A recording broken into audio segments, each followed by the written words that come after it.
fenomena-fenomena yang ada di alam raya yang manapun itu termasuk tanda kebesaran Allah. Kenapa termasuk tanda kebesaran Allah? Karena apapun yang diciptakan oleh Allah itu adalah berdasarkan kekuasaan Allah, berdasarkan kehendak Allah, dan berdasarkan kasih sayang Allah. Oleh karena itu kita melihat unit, maksud saya satuan yang diciptakan oleh Allah itu, di situ pasti banyak mengandung pelajaran-pelajaran yang kalau kita mempelajari berdasarkan iman, maka insya Allah iman kita makin tambah. Padahal fenomena-fenomena alam atau benda-benda yang ada di alam raya ini, itu kita mempelajarinya, kemudian kita memilah-milah. Untuk bidang ini dinamakan itu, misalnya kalau mempelajari tentang benda-benda dan kelakuannya, kita menyebutnya ilmu fisika. Kalau itu mengenai binatang atau makhluk hidup, kita menyebutnya biologi. Tapi semuanya itu adalah ciptaan Allah. Oleh karena itu kita jangan pernah menganggap ilmu-ilmu itu sebagai ilmu umum yang tidak ada hubungannya dengan agama. Semuanya itu adalah ilmu agama, bahkan ilmu tauhid. Karena kalau kita ingin mengenal Allah, kita tidak bisa mengamati, melihat, mendengar Allah.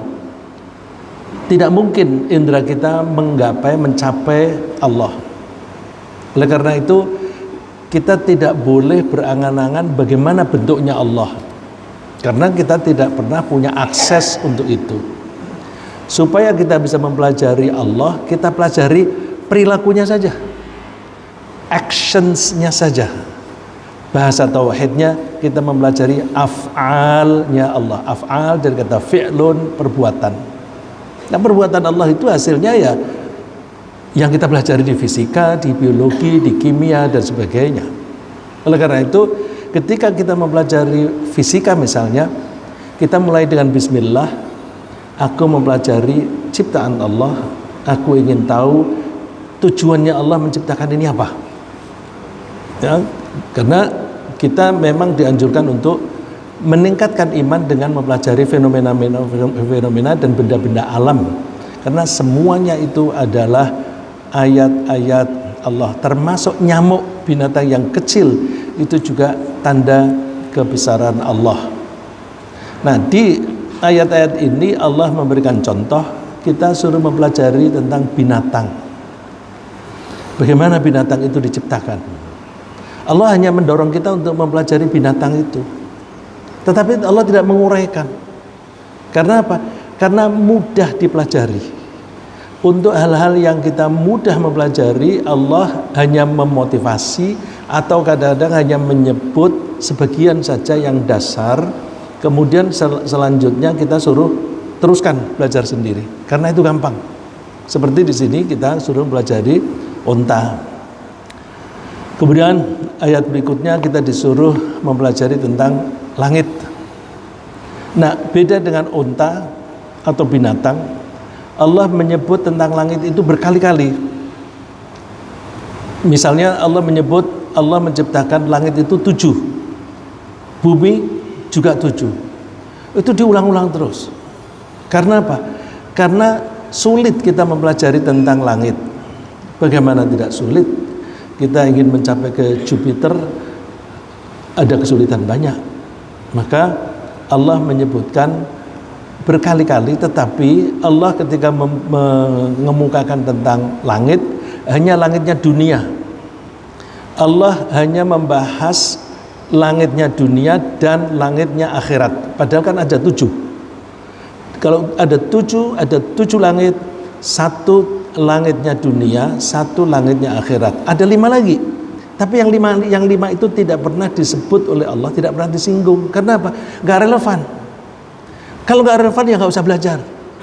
Kadang-kadang kita ini justru yang ada di depan kita gak mau belajar. Tapi yang jauh-jauh kita pelajari. Sehingga ada pertanyaan, ada nggak kehidupan manusia di Jupiter? Apa gunanya kita mempelajari itu? Nggak ada gunanya. Maka kalau nggak ada gunanya, udahlah prioritas saja yang penting-penting untuk meningkatkan keimanan kita. Kemudian kita juga disuruh mempelajari tentang gunung-gunung. Bagaimana Allah menciptakan gunung. Kalau tidak ada gunung, kita nggak bisa hidup di dunia ini. Karena pulau itu bisanya terbentuk karena gunung. Kalau tidak ada gunung, semuanya laut. Kalau gunungnya hanya satu, seperti kita lihat Gunung Krakatau, ada satu.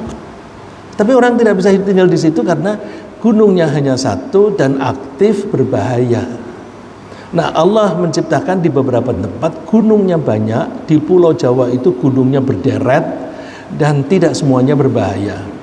Di situ kita diizinkan oleh Allah untuk tinggal. Jadi tanpa gunung kita tidak bisa hidup. Oleh karena itu mempelajari tentang gunung itu ya perlu gitu. Karakternya gunung bagaimana? Allah menyebut beberapa hal mengenai gunung. Nanti kalau kita sedang mempelajari gunung kita bahas lebih lanjut. Karena gunung itu penting untuk kehidupan kita. Begitu pula bumi secara menyeluruhan. Bagaimana bumi ini dibuat oleh Allah? Bumi ini berasal dari gunung yang naik turun. Tetapi ada bagian-bagian yang datar, yang nyaman untuk kita tinggali. Di tempat itulah Allah mengalirkan air yang datangnya dari hujan, kemudian turun di gunung, lalu mengalir ke dataran rendah untuk kehidupan kita. Jadi ini ada serangkaian 4 ayat yang Allah mendorong kita untuk mempelajari dengan pertanyaan. A'udzu billahi minasyaitonir rajim. Bismillahirrahmanirrahim. Afala yanzuruna ilal ibli kaifa khuliqat. Afala yanzurun. Apakah mereka itu tidak melihat ilal ibil, melihat unta. Kaifa khuliqat. Bagaimana unta itu diciptakan. Udah begitu aja. Kita disuruh melanjutkan pembelajaran itu karena apa? Mudah. Unta itu binatang ternak yang biasa kita sembelih, kita makan. Dengan kita menyembelih dan makan dagingnya, bahkan bagian-bagian yang lain juga, itu berarti kita akan menyayat-nyayat. Nah, dengan begitu kita bisa melihat bagian-bagian dalam. Bagian-bagian dalam itu seperti apa? Oh, kok bisa unta itu sehebat itu, dan Allah menempatkan unta itu di daerah yang keras, yang tandus, yang jarang, yang sulit didapatkan air. Itu kalau binatang ya, sapi gitu mungkin cepat mati. Tapi di daerah-daerah seperti itu Allah menciptakan unta yang bisa bertahan lama, yang bermanfaat banyak untuk manusia. Manfaatnya banyak sekali ya. Oleh karena itu unta dan juga binatang ternak yang lain itu perlu kita pelajari karena di sana banyak pelajaran-pelajaran yang bisa kita ambil untuk meningkatkan keimanan kita. Misalnya binatang ternak secara umum. Wa inna lakum fil an'ami la'ibrah. Sungguh bagi kalian di dalam binatang ternak itu ada pelajaran, ada ibrah. Antara lain, nusqikum mimma fi butuniha. Kami memberi minum kepada kalian dari apa yang ada di dalam perutnya. Jadi binatang ternak bukan hanya kita makan dagingnya, tapi juga kita ambil susunya untuk kita minum, yang banyak manfaat untuk kesehatan kita. Walakum fiha manafi'u katsirah. Dan bagi kalian pada binatang ternak itu banyak manfaat. Manafi' jamak dari manfaah, kemanfaatan. Katsirah yang banyak. Wa minha ta'kulun. Dan dari binatang itu kalian juga makan. Kita makan dagingnya, lemaknya, bahkan kulitnya. Ya, kulit binatang ternak laris itu. untuk bikin rambak dan sebagainya. Ya. Wa 'alaiha wa 'alal fulki tuhmalun, dan kalian juga bisa memanfaatkan binatang ternak itu untuk tunggangan. Coba untuk di bukit-bukit, di gunung-gunung seperti di Afghanistan misalnya, kalau tidak ada unta, repot di sana. Mobil nggak bisa naik turun gunung, nyebrang sungai, nggak bisa. Maka diciptakan binatang yang tahan, yang bisa naik dengan lincah dan bisa turun yang terjal. Ya, saya alhamdulillah pernah menunggang meskipun hanya sekali, sempat ke Mesir lihat Sphinx, lalu kemudian melihat piramid. Malam-malam itu saya mengajak mahasiswa yang pada kuliah di sana, terus nyewa onta. Itu jalannya naik turunnya itu 2 meter dan terjal. Bisa itu. Oh, ini gimana turunnya? Saya takut. Ternyata bisa. Jadi ada binatang-binatang yang didesain oleh Allah untuk daerah-daerah seperti itu. Karena di daerah-daerah seperti itu jarang ada air, maka Allah membuat unta itu bisa minum sekaligus jumlah banyak dan disimpan. Dan ketika bernafas itu keluarnya air sedikit. Mohon maaf, saya kalau salah dikoreksi. Kalau kita bernafas lewat hidung atau lewat mulut, ada moisture-nya, ada airnya nggak Pak? Ada kan? Nah, kalau unta itu air yang keluar dari hidungnya itu sedikit. Ada yang menangkap lagi sehingga menghemat pengeluaran air. Jadi ketika minum bisa jumlah banyak sekaligus, disimpan sebagian besar, dan ketika mengeluarkan itu bisa dihemat. Juga ketinggian badannya itu tinggi, karena tinggi maka jarak antara badannya unta dan tanah agak jauh. Tanah itu kan memantulkan sinar matahari. Jadi kalau matahari menimpa tanah, itu nanti ada pantulannya, sehingga permukaan persis di atas tanah itu lebih panas daripada di atasnya. Itulah yang kita sering melihat seperti ada fata morgana, ya, karena di situ lebih panas, sehingga udara di situ berterbangan dengan cepat, seperti mata kita melihatnya itu ada air. Jarak antara badannya unta dan tanah itu jauh, sehingga badannya tidak terlalu merasa panas dari permukaan tanah. Masya Allah, luar biasa. Jadi yang ditunjukkan oleh Allah di ayat ini adalah kemanfaatan. Jadi ini menjelaskan secara lebih detail dari ayat yang misalnya wasakhkhar lakum ma fis samawati wa ma fil ardi jami'an min. Allah itu mengelola, sakhara itu suka diartikan melepaskan atau menundukkan. Saya lebih menangkapnya lebih enak kalau diterjemahkan control atau manage, ya. Wasakhkhar lakum ma fis samawati wa ma fil ard. Allah itu mengelola, mengendalikan semua yang ada di alam raya, di langit dan di bumi, semuanya untuk kamu, semuanya. Jadi lihat aja, kalau kita menganggap bahwa ini tidak ada manfaatnya, hanya bahayanya saja, berarti kita belajarnya belum tuntas, karena pasti ada manfaatnya. Sehingga misalnya pun ada orang yang jahat sekali seperti Fir'aun, ada pelajaran bagi kita yang bermanfaat untuk kita, ya, karena kita tuh seringkali belajar itu telat, ya, kan kita belajar itu ada model visual, bisa belajar kalau melihat, ada yang tipe auditory yang bisa belajar kalau mendengar, bisa juga belajar yang kinetik yang dengan gerakan. Nah, kalau kita tidak mengalami sendiri, krisis moneter itu kayak apa sih? Krisis ekonomi kayak apa? ketika kita mengalami tahun 97, 98, wah, oh kayak gitu. Kenapa bisa terjadi? Karena ini. Itu dipelajari teorinya di ilmu ekonomi misalnya. Kalau nggak ada buktinya, kita sulit menangkapnya. Begitu pula kejadian-kejadian. Kalau kita tidak pernah dipimpin oleh seorang kepala negara, kepala kerajaan yang zalim, kita nggak pernah dapat pelajaran. Sehingga kita tuh, oh ternyata akibatnya seperti ini, tidak enak.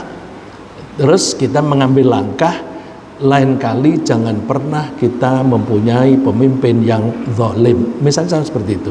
Ya, jadi seperti Fir'aun, Haman, Abroha dan sebagainya, itu pelajaran yang bagus. Kemudian kita lanjutkan. Coba antara lain Allah itu menyebutkan kenikmatan yang diberikan oleh Allah kepada kita di binatang ternak. Binatang yang didesain oleh Allah untuk makanan kita dibuat jinak. Tapi binatang yang bukan untuk konsumsi kita dibuat buas sehingga kita menjauh. Dan secara syariah lalu maka binatang-binatang yang buas itu haram dimakan. Itu secara fikih. Jadi kalau kita belajar fikih, kenapa si kucing itu haram? Ya karena dia binatang buas. Anjing haram, ya antara lain karena binatang buas. Nah itu karena memang Allah mendesain ada binatang-binatang yang untuk kita makan, ada yang jangan kita makan.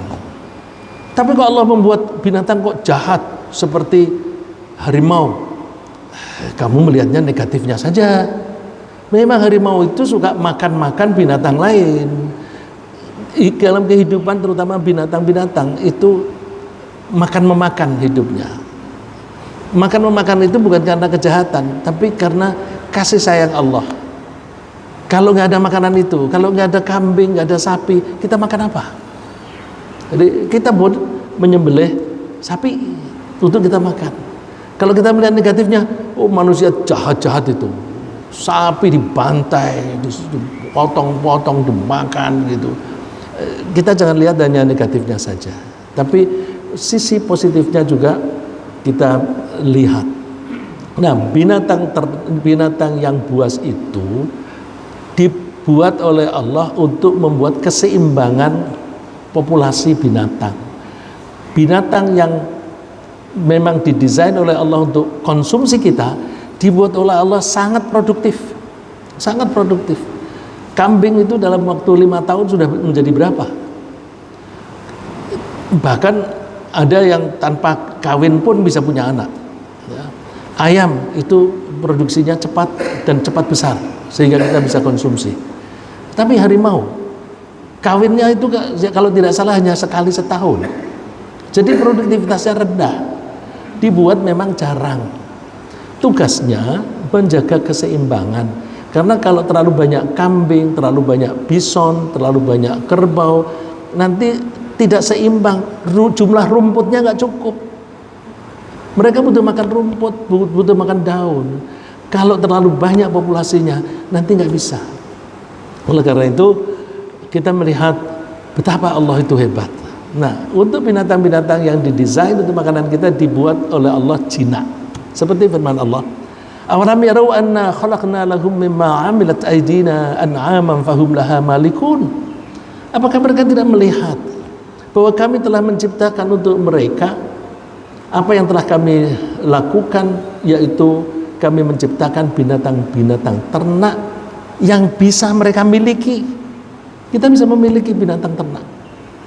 Tapi ular, ya ular itu tidak untuk diternak, tidak untuk dimakan, maka ya oleh Allah tidak dibuat jinak. Kalaupun jinak itu jinaknya sementara dan itu tetap berbahaya. Dan sebaiknya nggak usahlah dimiliki. Tapi kalau binatang ternak bisa kita miliki, nurut, ya, nurut. Wadhallalnaha lahum, dan kami buat mereka itu jinak untuk kamu, untuk mereka, untuk manusia. Jadi Allah membuat jinak ini bukan untuk kepentingan Allah, tapi untuk kepentingan manusia. Faminha rakubuhum, di antara binatang-binatang ternak itu bisa mereka tunggangi. Wa minha ya'kulun, dan di antara binatang-binatang ternak itu mereka bisa makan. Bukan hanya itu, walahum fiha manafi', mereka juga mendapatkan manfaat-manfaat yang banyak. Wa masyarib, dan minuman-minuman. Afala yashkurun, apakah mereka tidak bersyukur? Jadi kalau kita melihat makhluk Allah, kita perhatikan apa manfaatnya untuk kita. Jangan berhenti sebelum sampai kita menangkap kasih sayang Allah yang ditaruh di makhluk itu dan manfaatnya untuk kita. Jangan berhenti di situ. Kemudian kita bersyukur. Ya, kita bersyukur kepada Allah. Ya Allah, Allah ini menciptakan kita. Ternyata Allah juga merawat kita. Tapi Allah ketika merawat kita itu dengan mekanisme yang indah sekali. Ya, kita diberi makanan berupa binatang ternak, tapi kita tidak boleh leha-leha, diam aja. Mesti kita ternak, kita rawat dengan baik, kita beri minum yang cukup, kemudian kita bawa ke rerumputan, atau kalau kita tidak bawa, kita ambil rumput, kita berikan mereka supaya kita gerak. Kalau kita kurang gerak, cepat mati kita, dan Allah tidak ingin kita cepat mati. Jadi memang Allah memberi kita rezeki yang cukup, tetapi kerja dong. Orang yang kepengennya dapat rezeki banyak tapi nggak mau kerja, itu pikirannya nggak nyambung. Mohon maaf, saya tidak ingin meniru istilah yang di YouTube itu ada orang yang menggunakan istilah yang agak kasar gitu kan. Tapi saya bilangnya tidak nyambung. Seperti di Al-Quran juga disebutkan, orang-orang kafir itu pikirannya nggak nyampe begitu. Ya, jadi kita pelajari semuanya sampai kita mendapatkan kesimpulan bahwa ternyata semuanya itu diciptakan oleh Allah, tidak sia-sia, dan itu semuanya untuk kita. Coba kita perhatikan manfaat-manfaat yang tidak disebutkan dirinci dalam rincian yang disebutkan oleh Allah. Manafi', beberapa manfaat. Dulu ketika mesin belum diciptakan, kita butuh gula. Terus gula itu adanya di pepohonan, kalau di sini tebu, ya. Tebu supaya bisa mudah kita konsumsi, gimana? Dijadikan gula dulu. Nah, untuk menjadikan gula itu ada proses digiling. Karena nggak ada mesin, memakai digiling pakai teknologi manual, ya. Ada yang dibuat pakai besi, ada yang pakai kayu. Kalau zaman dulu itu pakai kayu yang keras, kemudian dibikin lekuk-lekuk sehingga bisa berputar. Lalu yang memutar siapa?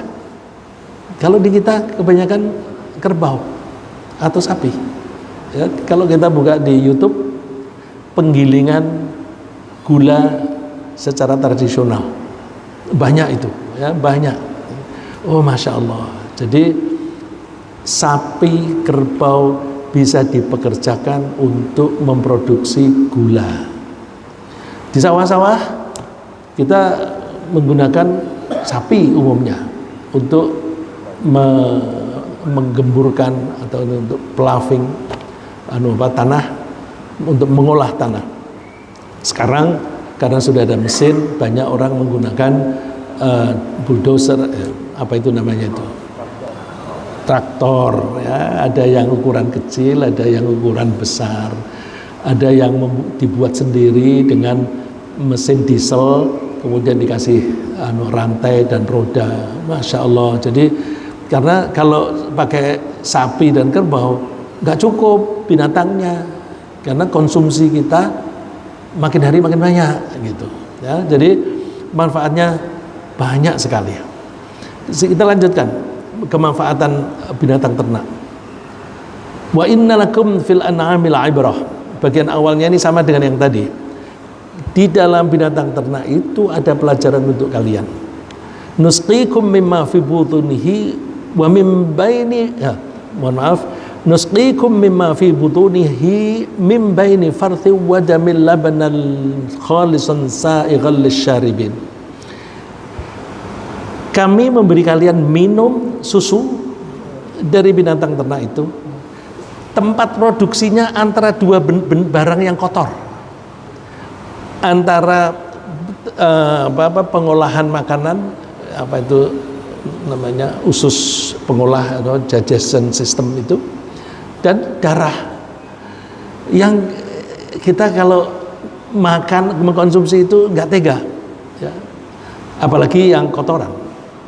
Ini di tengah-tengahnya ada tempat yang memproduksi susu yang disebut oleh Allah di sini khalison, murni, sa'ighal lisyaribin, yang kalau diminum itu lek sa'ighon itu artinya lancar masuk ke dalam mulut dan tenggorokan kita. Nah, kok istilahnya kok lancar, mudah ditelan. Coba aja kita kalau makan atau minum yang manis itu kan kecenderungannya cepat lewat mulut, lep, malah seringkali tidak dikunyah. Tapi coba kalau pahit, mau nelan sulit. Jadi untuk yang lezat-lezat, yang lazat-lezat itu dibuat oleh Allah untuk cepat atau gampang masuknya, supaya kita mengkonsumsi yang itu. Jangan yang pahit-pahit. Nah, seringkali yang pahit-pahit itu mengandung racun. Tapi bukan berarti yang mengandung racun itu tidak ada gunanya. Obat-obatan itu umumnya racun. Dan yang pahit-pahit itu. Maka jangan mengkonsumsi yang pahit-pahit itu berlebihan. Nah, kalau mau konsumsi itu, misalnya apa itu gadung, ya, gadung itu kan ada yang beracun, itu mesti kalau mengolah pakai cara-cara yang bisa menghilangkan racunnya. Ya, cuma yang menjadi apa, kita kurang menikmati apa? Kalau makanan itu enak, dalam sekejap cepat habis. Padahal nikmatnya makanan itu ketika di mulut. Yang merasakan pahit, manis, asam itu di lidah kita. Dan sarafnya itu beda-beda itu. Sehingga kalau model orang Jawa makan makanan yang lezat itu yang bagaimana? Yang nano-nano. Ada manisnya, ada asamnya, ada pahitnya. Coba banyak di antara kita yang suka pare, gado-gado pakai pare, kan pahit itu. Tapi ada yang menyenanginya itu, ya karena gado-gado itu tadi. Jadi rasa yang nano-nano itu memberikan kenikmatan, kelezatan. Tetapi kenapa kalau makanan lezat justru kita lewatkan cepat di mulut kita? Kita diharapkan mengunyahnya dengan baik sehingga lebih lembut, sehingga pekerjaan pencernaan kita itu tidak terlalu berat. Ya. Jadi ini Allah menunjukkan itu loh yang lezat kamu minum itu diproduksi oleh Allah di tempat antara dua tempat yang kotor, tapi kamu menikmati itu ya. Terus kulitnya juga bermanfaat. Yang tadi saya sebutkan kulit itu suka dibikin untuk rambak. Ada juga kalau untuk orang-orang nomad, orang-orang badui itu artinya nomad yang hidupnya itu pindah-pindah, karena mereka ternak kambing misalnya, nanti mencari tempat yang ada rumputnya, terus bikin kemah di situ. Terus nanti kalau rumputnya habis, pindah lagi ke tempat yang ada rumputnya lagi. Nah, dulu jumlah penduduk belum banyak sehingga mereka pindah-pindah seperti itu bebas. Sekarang sudah dikapling-kapling sehingga tidak mudah ya, semacam itu. Nah, ketika pindah-pindah seperti itu butuh rumah. Kalau bikinnya rumah itu dari dinding, dari batu bata, gimana mau ngangkat? Dari kayu, itu berat sekali. Maka caranya dibikin dari kulit. Kulit disama, kemudian disambung-sambung, dibikin kemah. Masangnya gampang, pindahnya juga membawanya ringan. Ya. Wallahu ja'ala lakum min buyutikum sakana wa ja'ala lakum min juludil an'ami buyuta. Allah membuat untuk kamu rumah-rumahmu itu sebagai tempat tinggal, dan Allah menjadikan kulit-kulit binatang ternak itu untuk rumah. Rumahnya berupa kemah. Tastakhifunaha yauma dha'nikum wa yauma iqamatikum, yang kalian merasa ringan, dibawa ya ringan, dipasang juga ringan, baik kamu menggunakan tetap di situ ya ringan, dan dibawa juga ringan, dan cukup bisa menahan panas dan menahan dingin, karena kulit itu lebih bisa menahan panas. Bukan hanya kulit, bulunya pun juga demikian. Kalau kita pergi ke daerah yang ada winternya, musim dingin, misalnya ke Seoul, ke Beijing, atau ke London, itu kita mesti memakai pakaian yang terbuat dari wool. Kalau membuat yang dari polyester atau dari katun, kedinginan kita. Rangkep, aku udah pakai rangkep 5. Ya, pakaianmu terbuat dari polyester. Rangkep 10 juga masih dingin. Lalu kalau dari bulu itu bisa hangat. Jadi bukan hanya kulitnya, tapi bulunya juga bermanfaat untuk kita. Tapi hati-hati, di antara bulu-bulu itu, terutama bulu babi, itu sekarang banyak digunakan untuk bahan membuat sikat gigi misalnya. Hati-hati kalau kita beli sikat gigi, baca sikatnya itu namanya bristle ya. Bristle-nya itu dibuat dari apa? Kalau dibuat dari plastik, oke. Ya, biasanya kalau yang dari plastik itu murah. Sekarang ini ada yang mirip-mirip, saya curiga apa itu namanya. Oh, saya menyebut merek, nanti saya dikira iklan. Ada itu yang lembut, kecil, tetapi cukup kaku, tapi lunak. Ya, gimana tuh? Gabungan antara kaku dan lembut. Nah, itu karena apa? Kalau lembut, kalau kecil-kecil itu bisa membersihkan di celah-celah gigi dan sebagainya. Nah, poin saya adalah hati-hati ya. Sekarang ini banyak atau ada sikat-sikat yang dibuat dari bulu babi. Ya. Oleh karena itu kita hati-hati. Kulit juga begitu. Ada merek-merek tertentu, sandal, sepatu itu dibuat dari kulit babi. Katanya kalau kulit babi itu salah satu tandanya itu pori-porinya itu seperti segitiga, tiga begitu. Ya wa min aswafiha wa aubariha wa ash'ariha. Ini aswafiha, suf, aubar, wabr, ash'ar dari sya'rah. Ini semuanya bulu. Ya. Ada bulu yang disebut suf, ada bulu yang disebut wabr, ada bulu yang disebut sya'ar. Sya'ar itu bulu yang besar-besar seperti sapi, itu sya'ar. Makanya ketika tanggal 1 sampai 10 Zulhijjah itu kan ada hadis, kalau orang yang mau menyembelih sembelihan korban, maka mulai tanggal 1 sampai disembelih korban jangan memotong rambutnya sendiri, kukunya sendiri. Ini ada dua pendapat, rambutnya binatang atau rambutnya orangnya. Karena rambutnya manusia namanya sya'ar, rambutnya sapi juga sya'ar.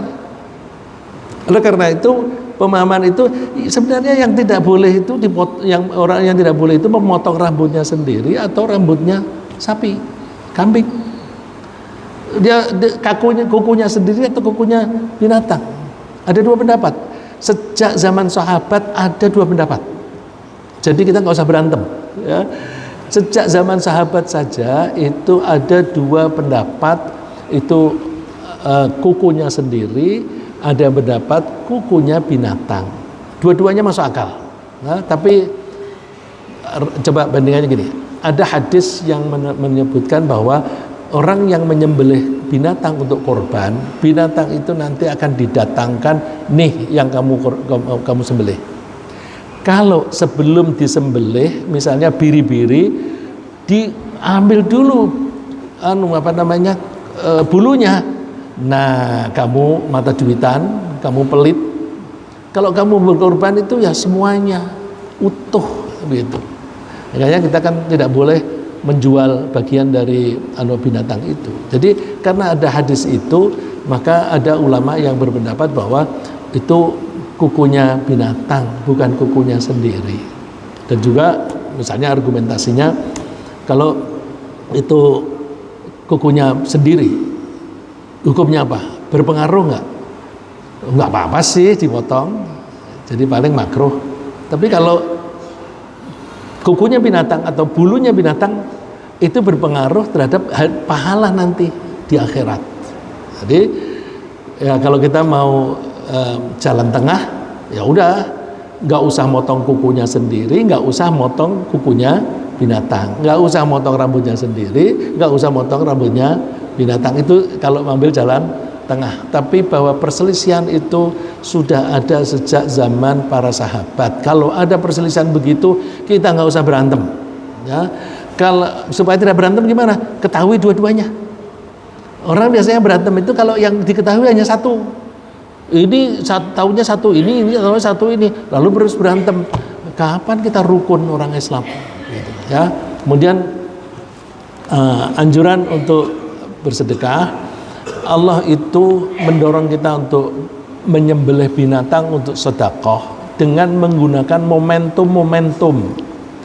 Ada umat yang disuruh menyembelih ketika tanggal misalnya 1 Muharram, atau ada ketika Idul Adha namanya kurban, ketika anak lahir namanya akikah. Jadi Allah menyebut momentum-momentum tertentu sambil menganjurkan kita untuk menyembelih binatang untuk disedekahkan. Namanya akikah atau kurban atau apa, tapi nilainya adalah sedekah. Sedekah itu yang punya menolong kepada yang tidak punya, yang kuat menolong yang lemah. Walikulli ummatin ja'alna mansakan liyadhkuru ismallahi ala ma razaqahum min bahimatil an'am. Setiap umat itu kami buat mereka mempunyai manasik. Manasik itu jamak dari mansakan, ya.